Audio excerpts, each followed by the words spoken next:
As you just heard Mr. Tropsy say, his entire defense is based on what Nick Miu told you during his testimony was thoughts in his head, the beliefs in his head. What do we know about Nick Miu? We know he's smart, speaks multiple languages, has a couple of degrees, one's in math. He's a calculating person. He's a cunning person. He's a skilled and prolific liar. We know that because every word that came out of his mouth, practically since he started walking away from this group, was a lie, including to his best friend, who he said they took my knife while the knife is still on him. The things he said to Sheriff Knudsen, where he pretended to not know what was going on. And then everything he said to Investigator Hart, Lieutenant Hart. He is skillful at crafting a story that matches what he needs to say to avoid the consequences for his actions. We all know that, it's undisputed. He told you himself, he's a liar, all right? He did not just not lie about the knife. He lied about all kinds of crazy things, bizarre things. Why would he say that these boys pulled his pants down? What a bizarre lie to make up, right? Why would he say that two boys pulled knives on him? He's got to say that because he knows what he did wasn't justified. He thinks to himself, if I say one boy pulled a knife, that would be good, but if it's two, that would be better. So he crafts this elaborate story. His entire defense rests on you believing what he said on the stand yesterday. His testimony was a disaster. He got caught in several lies on the stand. He changed his answers a couple of times when he realized that what he said wasn't helpful to his defense, right? He consistently remembered details from July 30th, 2022 that benefits his defense, but doesn't remember anything about what he did, any of the facts, any of the stories that he told Lieutenant Hart. How is that possible? That he can only remember the facts, the beliefs he had that assist his defense, and nothing else? How many times did he say on the stand, I don't remember, I don't remember, I don't remember? He repeated it over and over and over again because he doesn't want to answer questions about what he did because he knows dang well it wasn't justified.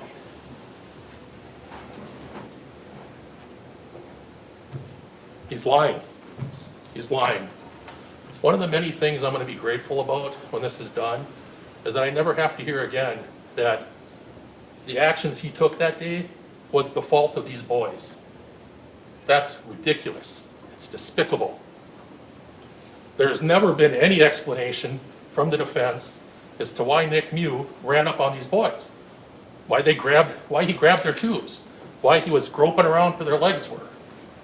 They don't even respond to it. They didn't bring it up. There is no explanation.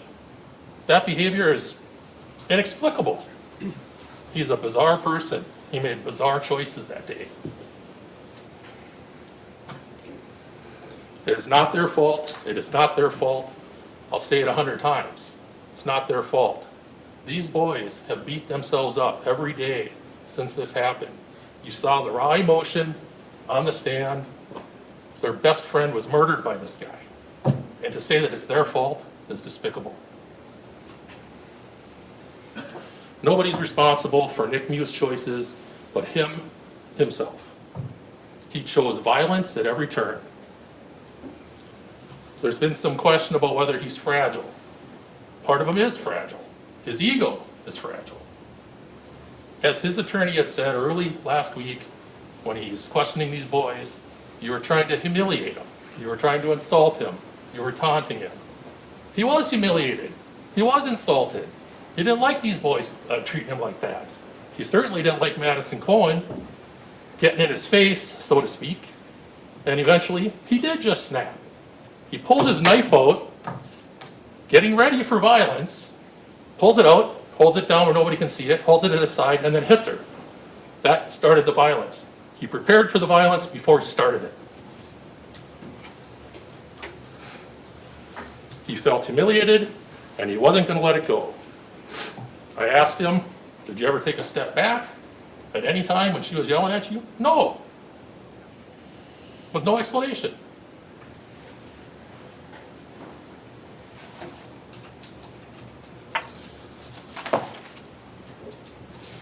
We're dealing with what we call false narratives in this case. Things that the defense repeats over and over and over again, hoping that you think it's fact, okay? One of these is this 13-to-1 narrative, okay? We've heard it 100 times in this trial. This is not a 13-to-1 situation. We've got the 6 teenage boys standing on the side by their tubes. He's confronted by the 2 girls. Everybody else is in the background. He hits Madison Cohen when he's only got 2 girls standing in front of him. After the fight, it's one-on-one to start. It's Dante hitting him, and then arguably 2-on-1 when AJ comes up and pushes him in the back. Tony breaks it up. The fight's done. He gets them off. And AJ, of course, is already tore open, so he's laying in the river. But that's the end of the fight. Mr. Miu continued violence. He chose more violence after that part of the fight was done. Tony, who did exactly what his dad told him to do, came up to try to break it up. You can hear him telling Dante, his brother, get away, get back. Mr. Miu turns around and stabs him, and Tony blocks it and stabs him again. He chose violence at every turn. There's another false narrative. They circled him. They surrounded him. Baloney. You've seen the video how many times there's open water everywhere. That he was attacked from all directions. False narrative.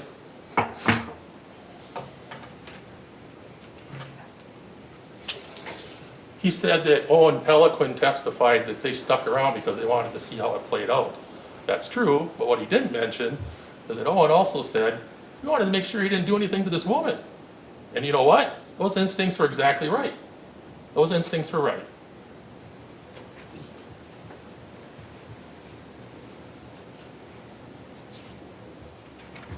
He keeps talking about how these boys wanted to make a video. Well, they were making a video. But what does that matter? They didn't start the violence. None of those boys laid a hand on him, despite the fact that he touched both Joanne Cockfield and Landon Wire when he ran up on them in their tubes. Nobody laid a hand on him until after he had already stabbed a number of people. Isaac Schumann tried to stop him. He got killed for his efforts.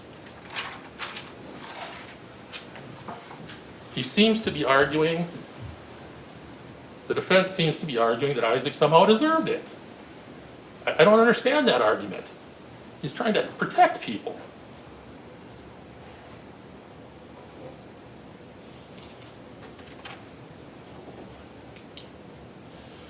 He calls Maddie Cohen the queen of the river, and he calls her a bully, he calls her a number of other unkind things. Her testimony was, and it's clear from the video, she was trying to protect these boys. She saw that he was over there doing something, that it was freaking them out. She tried to protect them. You know, maybe if we had more people on the river trying to protect people, the world would be a better place.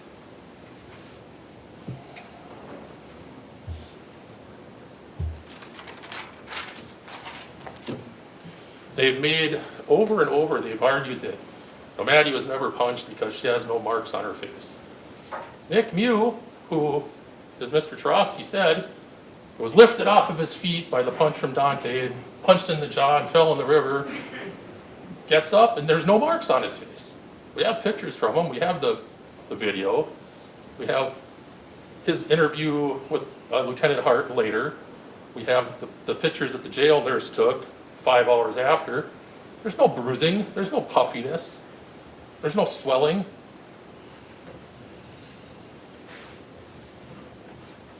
The fact that they're arguing that Maddie had no mark doesn't matter because he didn't either. It happens. They're trying to say that he was terrified. His face tells a different story. He has expressions of anger. He has expressions of, I guess, humor. He's smiling. He's smirking. Well, after he has his knife out, he clearly feels comfortable. There's no look of terror in his face at any time.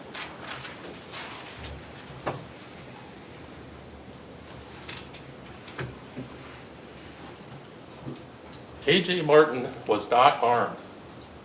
He pushed Mr. Miu in the back. We know that. He didn't kick him, he didn't punch him, he didn't hold his head underwater. He pushed him in the back.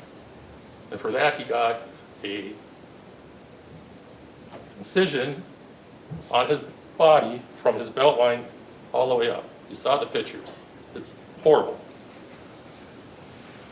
He used no weapon against Mr. Miu.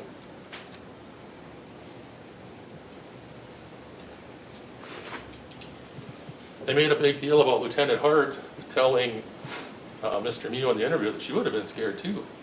Well, she made that response after he'd been feeding her a load of BS about all this stuff that supposedly happened. About having two kids pulling knives on him and pulling his pants down and all the baloney that he fed her. Based on that, she said, yeah, I would have been scared too. They're arguing that he had no intent to kill Isaac. Isaac weighed 134 pounds at the time. He's 250. He rams his knife up, not down, up, severing two of Isaac's ribs right into his heart. All right? If he didn't intend to kill him, why not stab him in the belly? Right into his heart.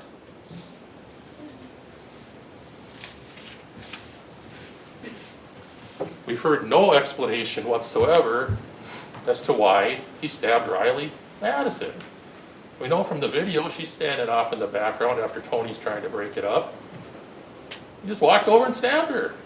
She wasn't attacking him. They don't explain that because there is no explanation. None. He wasn't in fear for his life from Riley Madison. She said she was 110 pounds now, might have been 115 back then. There's no fear for his life. He just was mad because she touched him. They've talked a little bit about the extraneous factors. It's not just medical attention that can be an extraneous factor. As we know, multiple people on the river stopped to help these folks. Putting compressions on. One witness said they used a sandwich bag to try to make a chest compression.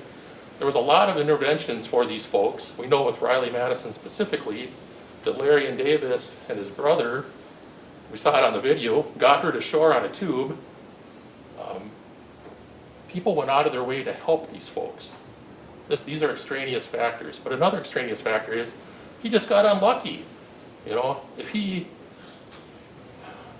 as Mr. Anderson had said, we've got arteries, we've got organs. Dr. Meyer said, you know, whenever you have an abdomen wound, you have to check all those things.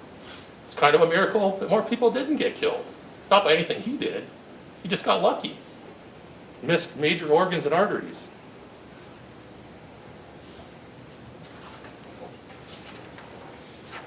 The bottom line is he had 4 hours from the time that he was arrested to the time that he concocted this ridiculous story about the boys pulling knives on him and pulling his pants down and all this other bizarre baloney. He used his intellect, because we know he's smart, to craft this story. And he was very deliberate and detailed because he wanted to come up with a story that he thought would be sufficient to convince people that he acted in self-defense. We know he lied about all of it. So now today, he's saying, well, sure, I lied about everything I said when I talked to Lieutenant Hart about what happened, but now I'm telling the truth. So now believe me. No.